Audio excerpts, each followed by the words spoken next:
Dears എല്ലാവർക്കും നമസ്കാരം. ഇന്ന് ഞാൻ നിങ്ങൾക്കായിട്ടൊരു കടുമാങ്ങ അച്ചാറാണ് ഉണ്ടാക്കുന്നത്. അതിനായിട്ട് ഞാൻ അടുപ്പത്തൊരു ചീനച്ചട്ടി വെച്ചിട്ടുണ്ട്. അതിലേക്കൊരു 2 സ്പൂണ് ഉലുവ ഇടുകയാണ്. ടീസ്പൂണാണ് കേട്ടോ. 2 ടീസ്പൂൺ ഉലുവ ഇട്ടിട്ടൊന്ന് വറുത്തെടുക്കാം. ഉലുവയ്ക്ക് നന്നായിട്ടൊന്ന് ബ്രൗൺ കളറായിട്ടുണ്ട്.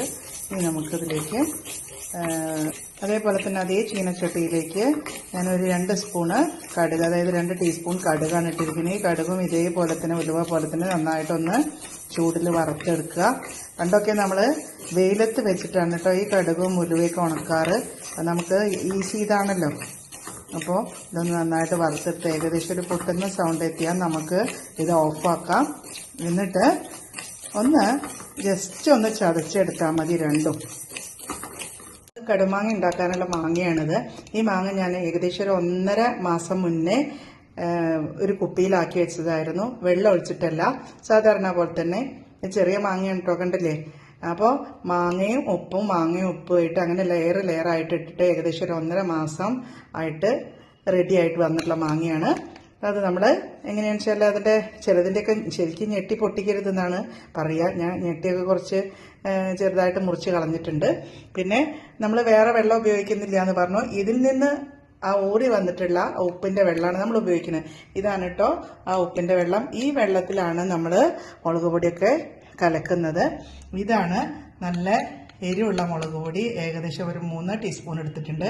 ഇത് 2 ടീസ്പൂണ് കാശ്മീരി മുളക് പൊടി. പണ്ടൊന്നും കാശ്മീരി മുളക് പൊടി ഒന്നും ഉപയോഗിക്കാറില്ല. ഇപ്പം നമ്മളൊരു കളറിന് വേണ്ടിയിട്ടാണ് ഉപയോഗിക്കുന്നത്.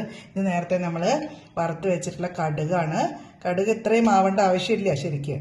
അമ്മിയിലൊക്കെ ആണെങ്കിൽ നമുക്ക് ജസ്റ്റ് ഒന്ന് അമ്മിക്കല്ല് ഒന്ന് നീക്കേണ്ട ആവശ്യമുള്ളൂ, അത്രയേ വേണ്ടൂ. പക്ഷെ ഇത് കുറച്ച് പൊടിഞ്ഞിട്ടുണ്ട്.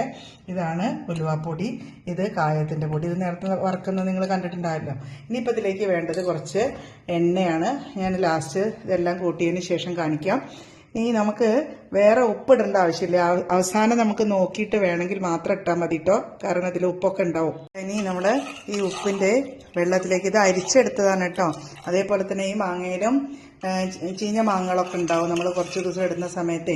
അപ്പോൾ ആ മാങ്ങകളൊക്കെ നമ്മൾ മാറ്റിയിട്ട് വേണം. നല്ല മാങ്ങ മാത്രമാണ് എടുക്കാൻ പാടുള്ളൂ. കയ്യിൽ കൊണ്ടോ അല്ലെങ്കിൽ സ്പൂൺ കൊണ്ടോ എടുക്കാൻ പാടുള്ളൂ കേട്ടോ. ഇനി നമ്മളിതിൽ ഓരോ സാധനങ്ങളായിട്ട് ഈ വെള്ളത്തിലേക്ക് ഇട്ടിട്ട് നമുക്ക് കൂട്ടിയെടുക്കാം. ആദ്യം തന്നെ ഞാൻ എരിവുള്ള മുളക് പൊടി ഇതിലേക്ക് ഇടുകയാണ്. ഇത് കണ്ടില്ലേ? ഇങ്ങനെ നന്നായിട്ട് ഇളക്കി യോജിപ്പിക്കണം. അതേപോലെ തന്നെ ഈ കാശ്മീരി മുളക് പൊടി ഇതിലേക്ക് ഇടുകയാണ്. ഇനി ഒന്ന് നന്നായിട്ട് നമുക്ക് ഇളക്കാം. ഇത് കണ്ടില്ലേ? മുളകൊക്കെ നന്നായിട്ട് മിക്സ് ആയിട്ടുണ്ട്. ഇനി നമുക്ക് ഇത് നല്ല തിക്കാണ് തോന്നുകയാണെങ്കിൽ അവസാനം നമുക്ക് വേണമെങ്കിൽ വെള്ളം തിളപ്പിച്ച് ആറിയിട്ട് വേണമെങ്കിൽ ലാസ്റ്റ് കുറച്ച് ഒഴിച്ചു കൊടുക്കട്ടെ, ആവശ്യമുണ്ടെങ്കിൽ മാത്രം. ഇനി ഞാനിതിലേക്ക് ഇതിൻ്റെ മെയിൻ ഇൻഗ്രീഡിയൻ്റ് ആയിട്ടുള്ള കടുകിൻ്റെ പൊടി ഇടുകയാണ്. എന്നിട്ട് നമുക്കൊന്ന് നന്നായിട്ട് മിക്സ് ചെയ്ത് കൊടുക്കാം. അതുപോലെ തന്നെ ഉലുവയുടെ പൊടി ഇടുകയാണ്. ഇതൊക്കെ അതിന് ആവശ്യത്തിനുള്ളതാട്ടോ. ഈ മാങ്ങയ്ക്ക് ആവശ്യത്തിനുള്ളതാണ് ഞാൻ ചേർത്ത് വെച്ചിരിക്കുന്നത്. അപ്പോൾ ഇതെല്ലാം നന്നായിട്ട് മിക്സ് ചെയ്ത് വന്നിട്ടുണ്ട്. മുളക് പൊടി, അതേപോലെ ഉലുവാപ്പൊടി, കടുക് പൊടി എല്ലാം ഇതിൽ മിക്സായിട്ട് വന്നിട്ടുണ്ട്. ഇനി ഞാൻ ഇതിലേക്ക് ഈ മാങ്ങ ഇട്ട് കൊടുക്കുകയാണ്.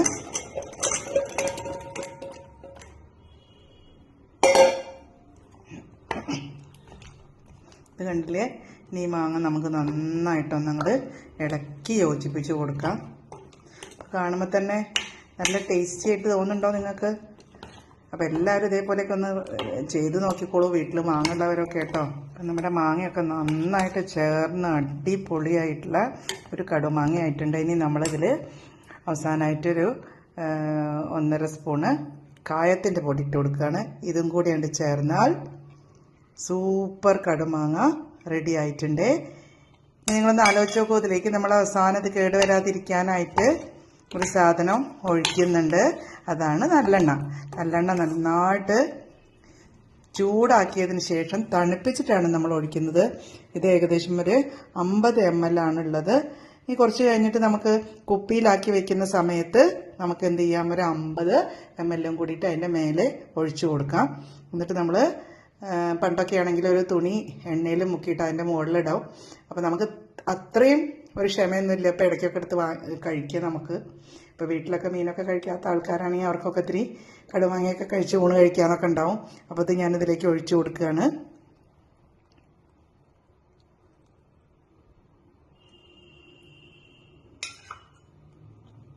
അപ്പോൾ 50 ml എണ്ണ ഞാൻ നല്ലെണ്ണയാണെന്ന് പറഞ്ഞു, അത് ഞാനിതിൽ ഒഴിച്ചു കൊടുത്തിട്ടുണ്ട്. അപ്പോൾ കുറേ പേര് എൻ്റെ അടുത്ത് അച്ചാറിനൊക്കെ ആവശ്യപ്പെട്ടിട്ടുണ്ട്. തീർച്ചയായിട്ടും ഞാനൊന്ന് പരീക്ഷയൊക്കെ കഴിഞ്ഞ് ഫ്രീ ആയതിനു ശേഷം തീർച്ചയായിട്ടും നിങ്ങൾ പറഞ്ഞ അഭിപ്രായങ്ങളൊക്കെ ഞാൻ സ്വീകരിക്കാം. ഞാൻ അച്ചാറുണ്ടാക്കി തരുന്നുണ്ട്. അപ്പോൾ തീർച്ചയായിട്ടും എല്ലാവരും ഇതേപോലെ ഒന്നും നമുക്ക് ഈസി അല്ല എന്ന് വിചാരിക്കേണ്ട, എല്ലാം നമുക്ക് ഈസിയാണ്. അപ്പോൾ ഇതേപോലെ എല്ലാവരും ഒന്ന് ട്രൈ ചെയ്ത് നോക്കിക്കോളൂ. എല്ലാവരും കടുമാങ്ങയൊക്കെ ഇട്ട് വെച്ചിട്ടുണ്ടാവും. അപ്പോൾ നോക്കൂ നമ്മുടെ ഗ്രേവി എങ്ങനെയുണ്ട് നോക്കൂ. മാങ്ങയും ഗ്രേവിയും നല്ല തിക്കായില്ലേ. ഇനി ഇത് ഞാൻ ഇന്ന് രാത്രിയിൽ ഫുള്ളൊന്ന് പുറത്ത് വയ്ക്കും. അപ്പോൾ ഞാൻ വൈകുന്നേരമാണ് കേട്ടോ ഉണ്ടാക്കുന്നത്. അപ്പോൾ ഈ വൈകുന്നേരം ഇന്ന് ഫുള്ളായിട്ട് ഇതിലൊന്നും ഇരിക്കും. എല്ലാം നല്ല ചേർന്നതിന് ശേഷം എന്ത് ചെയ്യും, കുറച്ച് കഴിഞ്ഞാൽ ഞാനൊരു 50 ml എണ്ണയും കൂടിയിട്ട് ഇതിലേക്ക് ഒഴിക്കും. എന്നിട്ട് ഇന്ന് പുറത്ത് വയ്ക്കും. അത് കഴിഞ്ഞതിന് ശേഷം ഞാൻ കുപ്പിയിലാക്കി വെച്ചതിന് ശേഷം ഒരു എണ്ണത്തുണി അതിൻ്റെ മുകളിൽ വെച്ചിട്ട് ആദ്യം എണ്ണ ഒഴിക്കും. എന്നിട്ട് എണ്ണത്തുണി അതിൻ്റെ മുകളിൽ വെച്ചിട്ട് നമുക്ക് യൂസ് ചെയ്യാം. അങ്ങനെ എല്ലാവരും ഈ കടുമാങ്ങ ഒന്ന് ട്രൈ ചെയ്ത് നോക്കണേ. Okay, thank you. സബ്സ്ക്രൈബ് ചെയ്യണം, അതേപോലെ കമൻറ്റ് ചെയ്യണം, ലൈക്ക് ചെയ്യണം, നിങ്ങളുടെ ഫ്രണ്ട്സിനൊക്കെ ഒന്ന് ഷെയർ ചെയ്ത് കൊടുക്കണേ. Thank you.